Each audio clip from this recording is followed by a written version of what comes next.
Baltic এবং কৃষ্ণ সাগরের মধ্যবর্তী স্থানে বিক্ষিপ্ত সব উপজাতীয় জোট থেকে জন্ম নিয়েছিল একটি শক্তিশালী রাষ্ট্র, কিয়েভান রুস।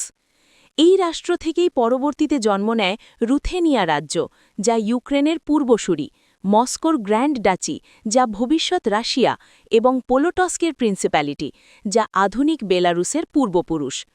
বন আর বিশাল প্রান্তর, ব্যবসা পথ এবং বিভিন্ন সংস্কৃতির মিলনস্থলে একটি নতুন ধরনের সমাজের উদ্ভব ঘটে।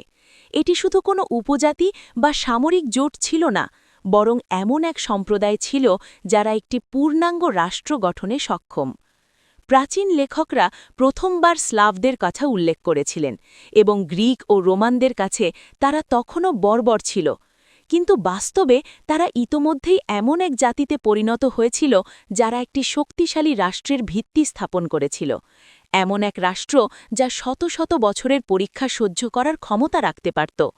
এখান থেকেই স্লাভিক ভূমির গভীর থেকে এমন এক দুনিয়া গড়ে উঠতে শুরু করেছিল যা পূর্ব ইউরোপের ইতিহাস বদলে দেবে। প্রত্নতত্ত্ব দেখায় যে স্লাভদের ইতিহাস আরও অনেক পুরনো। তারা গমের চাষ করত, লোহা গলাতে জানত এবং লিনেন বুনত। যাযাবরদের রূপকথায় যেমনটা বর্ণনা করা হয়েছে, তাদের জগৎ তার চেয়ে অনেক আলাদা ছিল। এক জাতি অন্য জাতিকে প্রতিস্থাপন করেনি, বরং তারা নিজেদের শেকড় থেকেই একটি গাছের মতো বেড়ে উঠেছিল। গোত্রভিত্তিক সমাজ ধীরে ধীরে সর্দার শাসিত সমাজে পরিণত হয়। প্রবীণদের পাশাপাশি যোদ্ধা, কারিগর ও বণিকদের আবির্ভাব হয়। যাযাবরদের আক্রমণ থেকে বাঁচতে সুরক্ষিত পাহাড়ের উপর দুর্গ নির্মাণ করা হয়। দিনিপ্রো, দেসনা এবং প্রিপিয়াট নদী ধরে ব্যবসা শুরু হয়। পোলান, দ্রেবোলিয়ান, সেভিরিয়ান, দ্রেগোভিচ এই উপজাতিরা একে অপরের সাথে যোগাযোগ ও সম্পর্ক স্থাপন করতে থাকে। প্রতিটি জোটের নিজস্ব কেন্দ্র, নিজস্ব দেবতা এবং নিজস্ব নেতা ছিল। এগুলো তখনও রাষ্ট্র হয়নি, কিন্তু রাষ্ট্রের বীজ রোপিত হয়ে গিয়েছিল। প্রাথমিক স্লাভিক জোটগুলো আন্তেস এবং কিয়েভ রাজ্যের ভবিষ্যৎ রুথেনিয়ানদের মধ্যে সংযোগকারী সেতু হয়ে দাঁড়ায়, যা ধারাবাহিকতার একটি জীবন্ত প্রমাণ। সম্প্রদায় থেকে প্রিন্সিপ্যালিটি আর জোট থেকে রাষ্ট্র। এখানে এমন এক সম্প্রদায় গড়ে উঠেছিল যারা লড়তে, ব্যবসা করতে এবং প্রার্থনা করতে জানত। তারা কেবল রক্ত আর ভাষার টানেই নয়, বরং ভূমি, নদী এবং অভিন্ন আচার অনুষ্ঠানের মাধ্যমে ঐক্যবদ্ধ ছিল। এই ভিত্তির ওপরেই স্লাভিক দুনিয়ার জন্ম হয়, আর এর সাথে জন্ম নেয় প্রারম্ভিক মধ্যযুগের অন্যতম শক্তিশালী রাষ্ট্র, কিয়েভান রুস। পূর্ব ইউরোপ কখনোই বিশ্ব থেকে বিচ্ছিন্ন ছিল না। যে বন আর নদীগুলোকে সীমানা বলে মনে হতো, সেগুলো আসলে ছিল চলার পথ। স্লাভরা গ্রিক, জার্মান এবং যাযাবরদের পাশাপাশি বসবাস করত। এশিয়ার প্রান্তর থেকে আসা অশ্বারোহী আভাররা প্যানোনিয়াতে একটি রাজ্য গড়ে তোলে এবং অল্প সময়ের জন্য স্লাভদের একটি অংশকে পরাধীন করে। ষষ্ঠ ও সপ্তম শতাব্দীতে স্লাভরা তাদের বিরুদ্ধে বিদ্রোহ করে। সেই যুদ্ধগুলোর মধ্য দিয়েই তাদের স্বাধীনচেতা ও লড়াকু চরিত্রের বিকাশ ঘটে। দক্ষিণে স্লাভদের সাথে বাইজেন্টাইন সাম্রাজ্যের যোগাযোগ বাড়তে থাকে।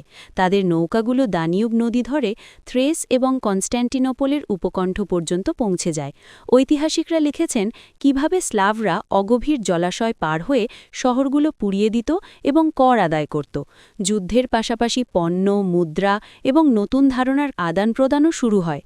পূর্বে স্লাভদের প্রতিবেশী ছিল খাজাররা, একটি যাযাবর জাতি যারা ডন নদী ও কাস্পিয়ান সাগরের মধ্যবর্তী পথগুলো নিয়ন্ত্রণ করত এবং কর আদায় করত। কিন্তু স্লাভরা এর সাথে নিজেদের মানিয়ে নেয়। তারা পশম, মোম, মধু এবং অস্ত্র দিয়ে বাণিজ্য শুরু করে। এভাবে তারা বাল্টিক থেকে ককেশাস পর্যন্ত বিস্তৃত একটি বিশাল বাণিজ্যিক ব্যবস্থার অংশ হয়ে ওঠে। প্রাকৃতিক সীমানাহীন এক ভূমিতে যেখানে নদীগুলো বাধার চেয়ে পথের কাজ করত বেশি, সেখানে জাতিগুলোকে হয়তো একে অপরের সাথে মিলেমিশে থাকতে হতো, নয়তো লড়াই করতে হতো।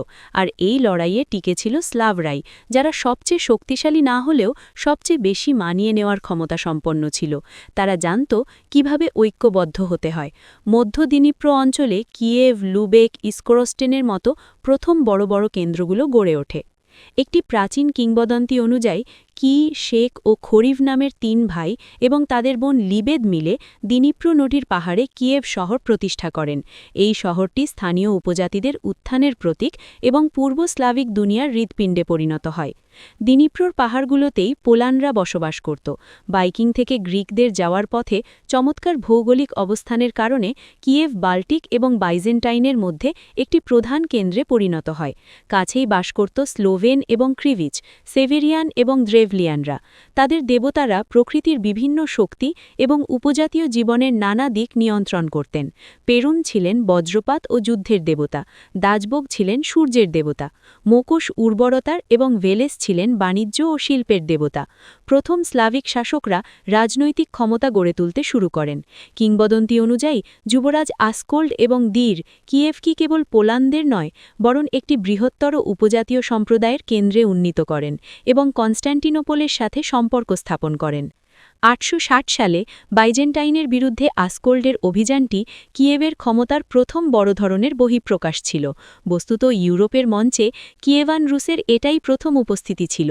লোকশ্রুতি অনুযায়ী ঠিক তখনই তিনি বাপ্টিজম বা খ্রিস্টান ধর্ম গ্রহণ করেন। হয়তো তিনি আগেই বুঝতে পেরেছিলেন যে এই আধ্যাত্মিক পছন্দটি অচিরেই কিয়েভান রুসের ভাগ্য নির্ধারণ করবে। কিয়েভ একটি রাজনৈতিক ও সাংস্কৃতিক কেন্দ্রে পরিণত হয় এবং একসময় খণ্ডিত উপজাতিরা মিলে এমন একটি জাতিতে পরিণত হয় যারা নিজস্ব রাষ্ট্র গঠন করছিল। নবম শতাব্দীতে উত্তর ইউরোপে বাণিজ্য ও মাসুলিক অভিযান ফুলে ফেপে ওঠে।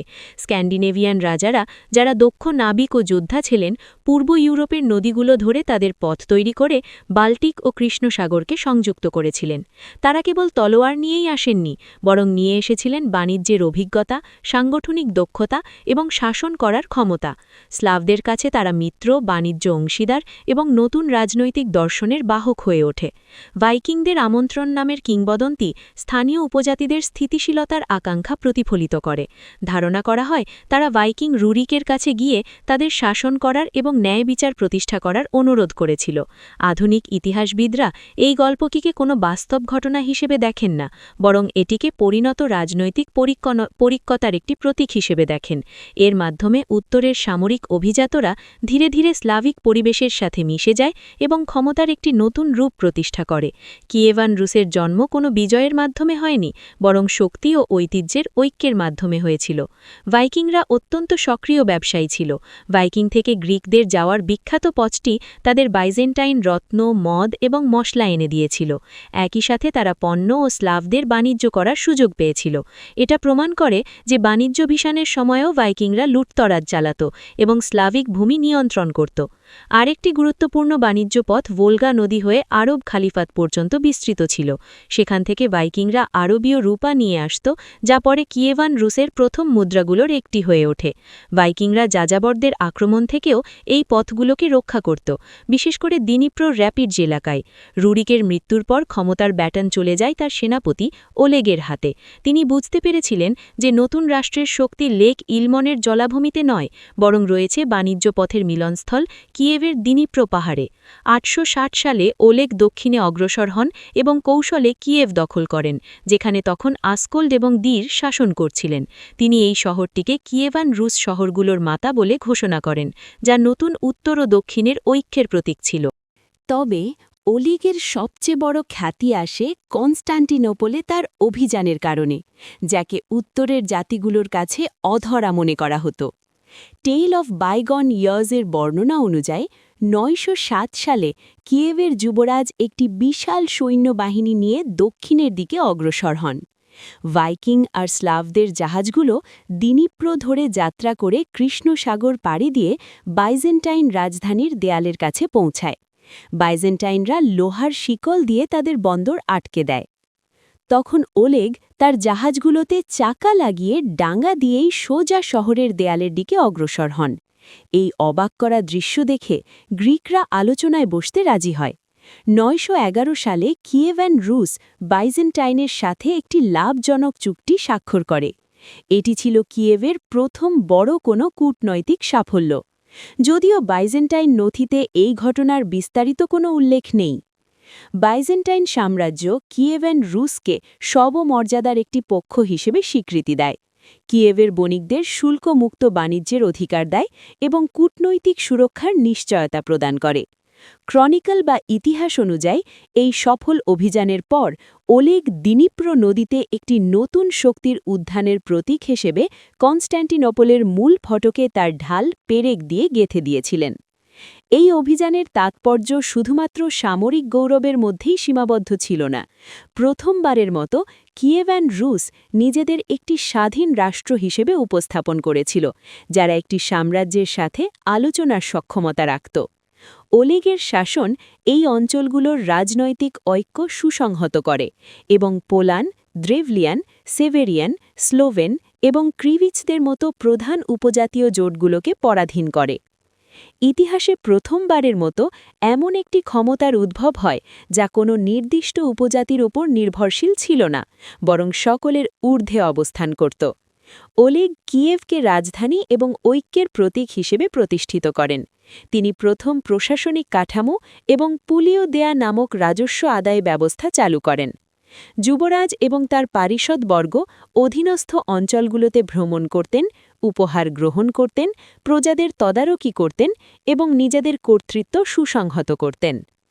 ইতিহাসের পাতা অনুযায়ী ওলেগের শেষ বছরগুলো বেশ রহস্যময় ছিল। জাদুকররা যুবরাজকে বলেছিলেন যে নিজের ঘোড়ার কারণেই তার মৃত্যু হবে, তাই ওলেগ সিদ্ধান্ত নিয়েছিলেন যে তিনি আর কখনো সেই ঘোড়াটিকে দেখবেন না। কয়েক বছর পর ঘোড়াটি মারা যায়। ভবিষ্যৎবাণীকে উপহাস করতে করতে মৃত ঘোড়ার হাড়গোড় দেখার সময় যুবরাজ ঘোড়ার মাথার খুলিতে পা রাখেন। সেখান থেকে একটি সাপ বেরিয়ে এসে তাকে কামড়ে দেয়। জাদুকরদের কথা সত্যি হয়। দুঃখজনকভাবে সাপের বিষ যুবরাজ ওলেগের প্রাণ কেড়ে নেয়। ওলেগের মৃত্যুর গল্পটি নিয়তির অনিবার্যতা এবং প্রকৃতি ও মানুষের সংযোগ সম্পর্কে পৌথিকদের ধারণাকে প্রতিফলিত করে। তবে ইতিহাসবিদরা বিশ্বাস করেন যে ওলেগ ককেসাস অঞ্চলে একটি অভিযানের সময় সম্ভবত 912 সালের দিকে কাস্পিয়ান সাগরের কাছে মারা যান। ক্রনিকল অনুযায়ী ওলেগের মৃত্যুর পর ক্ষমতার রুরিকের ছেলে ইগরের হাতে চলে যায়। তিনি ক্ষমতার কেন্দ্রীকরণের নীতি অব্যাহত রাখেন। ইগর সমস্ত অধীনস্থ উপজাতিদের, বিশেষত দ্রেভলিয়ানদের ওপর কিয়েভের কর্তৃত্ব সুসংহত করতে চেষ্টা করেন। ওলেগের মৃত্যুর পর তারা স্বাধীনতা ফিরে পাওয়ার চেষ্টা করেছিল। যুবরাজ তাদের পুনরায় দমন করেন, কর তাড়েন এবং পশ্চিমে কিয়েভের নিয়ন্ত্রণ পুনরুদ্ধার করেন। তিনি উলিচেস উপজাতিকেও সংযুক্ত করেন, যা রাষ্ট্রটিকে নিম্ন দিনিস্তর অঞ্চলে প্রবেশের পথ তৈরি করে এবং উত্তর কৃষ্ণসাগর অঞ্চলে এর প্রভাব বৃদ্ধি করে। কিয়েভের ক্ষমতা বৃদ্ধি পেতে থাকে এবং নতুন নতুন অঞ্চলে ছড়িয়ে পড়ে। সাবেক উপজাতীয় জোট একটি একক রাজনৈতিক ব্যবস্থায় পরিণত হয়। ইগরের শাসনের একটি গুরুত্বপূর্ণ অংশ ছিল বাইজেন্টাইনের বিরুদ্ধে তার অভিযান। 941 সালে তিনি একটি বিশাল নৌবহর নিয়ে এশিয়া মাইনরের উপকূলে যাত্রা করেন। বাইজেন্টাইন সূত্র মতে কিয়েভান রুস সেনাবাহিনীর নৌবহরে কয়েকশো জাহাজ ছিল এবং তারা উপকূল তছনছ করে দিয়েছিল। সম্রাট প্রথম রোমানোস লেকাপেনস গ্রিক ফায়ার অর্থাৎ জলে নেভানো যায় না এমন দাহ্য মিশ্রণ সজ্জিত একটি নৌবহর ইগরের বিরুদ্ধে পাঠান। কিয়েভান রুসের জাহাজগুলো পুড়িয়ে দেওয়া হয় এবং ইগর কোনো রকমে প্রাণে বেঁচে ফেরেন।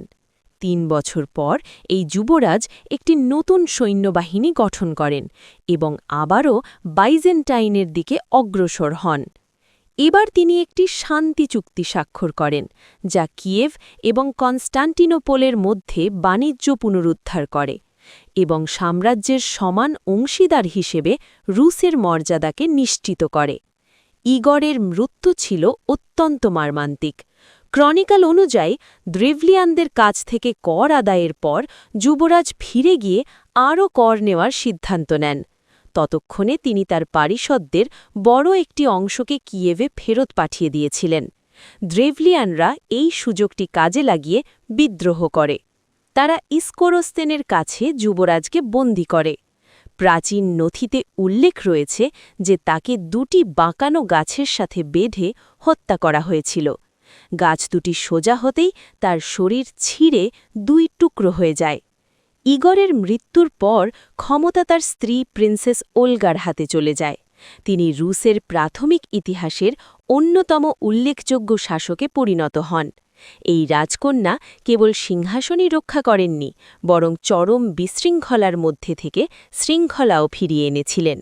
শুরুতেই ওলগা তার স্বামীর হত্যার জন্য দ্রেভলিয়ানদের ওপর নিষ্ঠুর এবং সুপরিকল্পিত প্রতিশোধ নেন। ইগরকে হত্যা করার পর দ্রেভলিয়ানরা কিয়েভে একটি প্রস্তাব নিয়ে দূত পাঠান। প্রস্তাবটি ছিল ওলগা তাদের যুবরাজ মালকে বিয়ে করবেন। শহরটি দখল করার এটাই ছিল তাদের পরিকল্পনা। রাজকন্যা দূতদের চরম শাস্তি দেন। প্রথম দলের দূতদের জীবন্ত কবর দেওয়া হয় এবং দ্বিতীয় দলকে একটি স্নানাগারে আটকে পুড়িয়ে মারা হয়। এরপর তিনি স্বামীর কৃষ্টকৃত্য পালন করতে ইস্কোরস্তেনে যান, কিন্তু এই আয়োজনের মাঝেই তিনি এক ব্যাপক গণহত্যার নির্দেশ দেন। 1 বছর পর ওলগা শহরে ফেরেন এবং অবরোধ তুলে নেওয়ার শর্তে দ্রেভলিয়ানদের একটি সহজ কর দেওয়ার প্রস্তাব দেন। শর্তটি ছিল প্রতিটি বাড়ি থেকে 3টি কবুতর এবং 3টি চড়ুই পাখি দিতে হবে। দ্রেভলিয়ানরা এই শর্ত মেনে নেয়, কিন্তু ওলগা নির্দেশ দেন যেন তাদের পায়ে জ্বলন্ত কয়লা বেঁধে দেওয়া হয়। পাখিরা যখন তাদের বাসায় উড়ে ফিরে যায়, তখন পুরো শহরে আগুন জ্বলে ওঠে। ইস্কোরস্তেন পুড়ে ছাই হয়ে যায়। যারা পালিয়েছিল তাদের হয় হত্যা করা হয়, নয়তো দাস বানানো হয়। ওলগা প্রমাণ করে দিয়েছিলেন যে কিয়েভে কঠোর আইন ও শৃঙ্খলা বর্তমান। শাসকের ক্ষমতা অটুট আর বিদ্রোহের শাস্তি অনিবার্য। দ্রেভলিয়ানদের দমন করার পর ওলগা রাষ্ট্রের প্রশাসনিক সংস্কারের দিকে মনোযোগ দেন। তিনি কর আদায় ব্যবস্থাকে পুনর্গঠন করেন। যুবরাজের বার্ষিক বিপজ্জনক কর আদায়ের সফর পোলুদিয়ার পরিবর্তে তিনি উস্তাবি এবং পোগস্তি ব্যবস্থা চালু করেন। এটি ছিল রুসে প্রথম কর বা রাজস্ব ব্যবস্থার সূচনা। এটি শুধু একটি অর্থনৈতিক সংস্কার ছিল না, এটি ছিল একটি নতুন অধ্যায়ের সূচনা, যা অভিজাত যোদ্ধাদের স্বৈরাচারী ক্ষমতাকে খর্ব করে এবং আইনের শাসন প্রতিষ্ঠা করে। বাইজেন্টাইনের সাথে যোগাযোগের মাধ্যমেই ওলগার বৈদেশিক নীতি শুরু হয়। 957 সালে কিয়েভের এই রাজকন্যা কনস্টান্টিনোপল ভ্রমণ করেন। ক্রনিক্যালের বর্ণনা অনুযায়ী খোদ সম্রাট সপ্তম কনস্ট্যান্টাইন পোরফিরোজেনিতাস তাকে একজন শাসকের যোগ্য সম্মান দিয়ে গ্রহণ করেছিলেন।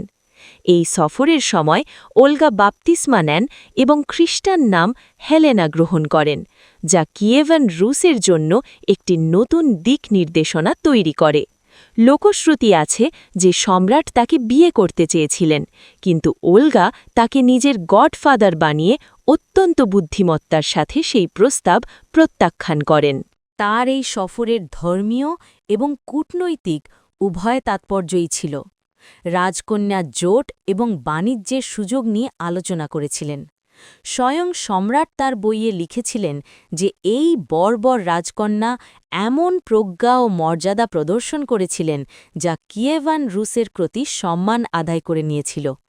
কনস্ট্যান্টিনোপলে বাপ্তিস্মা নেওয়ার পর ওলগা রুসে খ্রিস্টধর্মের অবস্থান শক্তিশালী করতে চেয়েছিলেন। এই উদ্দেশ্যের নিদর্শনস্বরূপ পরে তিনি পবিত্র রোমান সাম্রাজ্যের সম্রাট প্রথম অটোর কাছে দূত পাঠিয়ে মিশনারিদের অর্থাৎ ধর্মপ্রচারকদের পাঠানোর অনুরোধ করেন।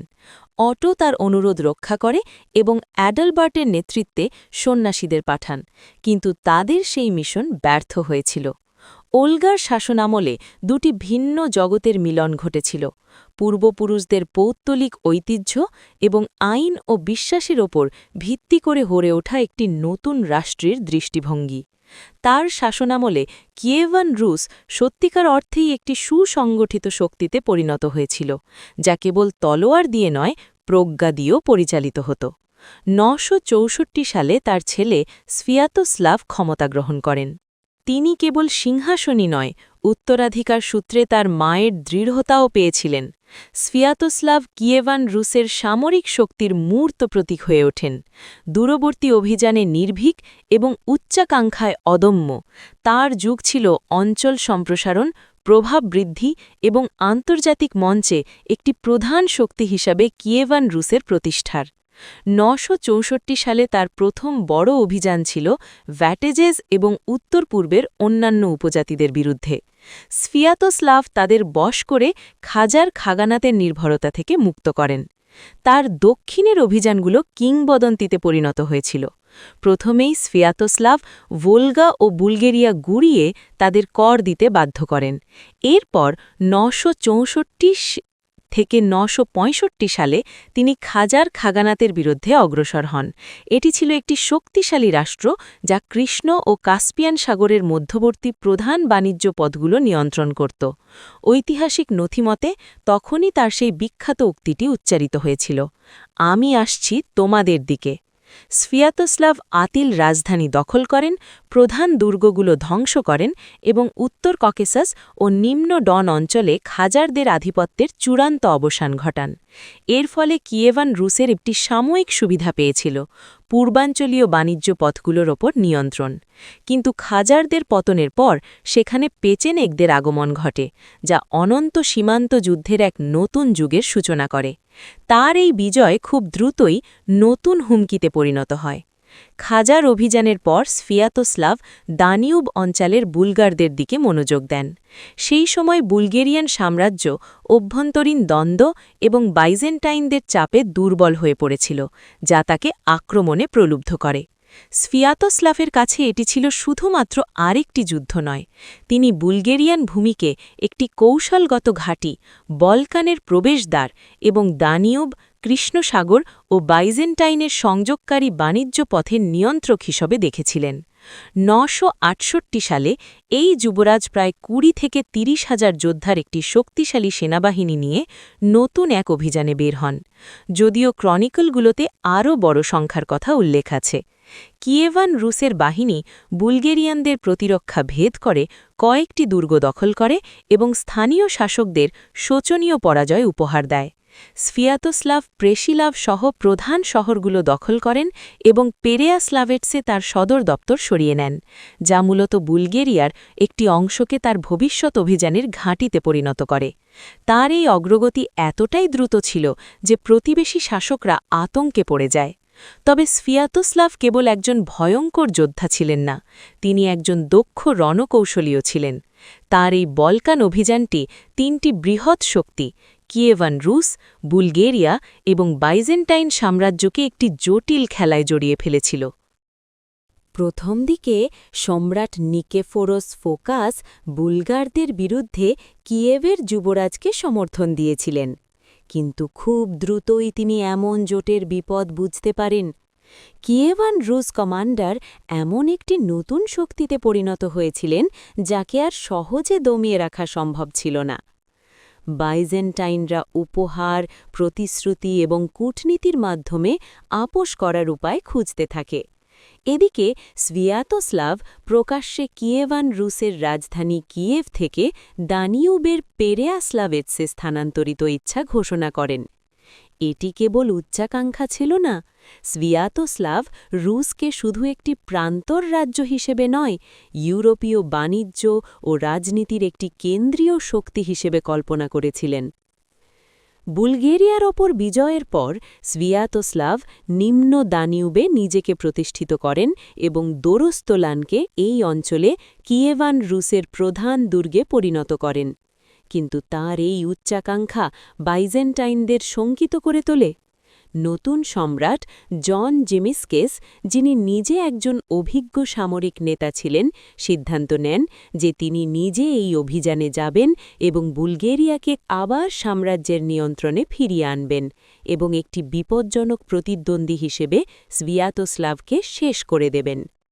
এদিকে কিয়েভের যুবরাজের পিছু হটার কোনো ইচ্ছাই ছিল না। তিনি বুলগার এবং পেচেনেকদের সাথে জোটবদ্ধ হয়ে সাম্রাজ্যের বিরুদ্ধে সরাসরি দক্ষিণের দিকে যাত্রা করেন। তার লক্ষ্য ছিল কনস্টান্টিনোপল। তা সত্ত্বেও আর্ক্যাডিওপোলিসের যুদ্ধে কিয়েভান রুসের সেনাবাহিনী বাইজেন্টাইনদের হাতে প্রথমবারের মতো বড় ধরনের পরাজয়ের সম্মুখীন হয়। 971 সালের বসন্তকালে প্রায় 30 থেকে 35 হাজার সৈন্যের বাইজেন্টাইন সেনাবাহিনী বলকান পার হয়ে খুব দ্রুত প্রেসিলাভ দখল করে নেয়। যেখানে বুলগেরিয়ার জার দ্বিতীয় বরিস বাস করতেন। এরপর তারা দোরস্তোলানের দিকে অগ্রসর হয়। সেখানে স্ভিয়াতোস্লাভ প্রায় ১৫ থেকে ২০,০০০ যোদ্ধা, রুশ বাহিনী, বুলগেরিয়ান মিত্র এবং স্থানীয় গ্যারিসনের অবশিষ্টাংশ নিয়ে দুর্গ সুরক্ষিত করে রেখেছিলেন। দানিউব নদীর ডান তীরে একটি উঁচু পাহাড়ের ওপর দোরস্তোলান অবস্থিত ছিল, যা মাটির দ্বিগুণ কাঠের দেওয়াল, একটি পরিখা এবং মজবুত বেষ্টনী দিয়ে সুরক্ষিত ছিল। স্ভিয়াতোস্লাভ শহরের বাইরে তার বাহিনী মোতায়েন করেন, এই আশায় যে অবরোধ শুরু হওয়ার আগেই তিনি জন জেমেস্কেসকে প্রতিহত করতে পারবেন।